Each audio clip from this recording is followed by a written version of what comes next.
We must wake up to the reality that many of us are over-churched and under Jesus. The American church has fallen asleep. Over the past years, we've grown comfortable, complacent, and content to settle for less than God intended.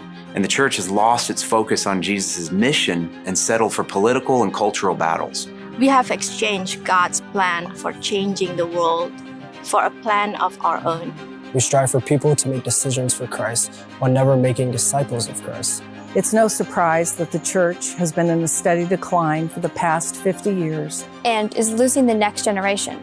These are your kids, your friends, your community, and even potentially you. And why? Because we have exchanged Christ and his mission for comforts and convenience. This is not what God intended for his people. It is time to sound the alarm, stop hitting snooze, hoping for man-made fixes, and retreating to our comfort zone. The church needs followers who are ready to take the risk to live like Jesus. It's time for us, as his followers, to experience spiritual transformation that leads to gospel saturation. We believe church the way God intended can be experienced today. And he is calling Southbridge to step into that gap.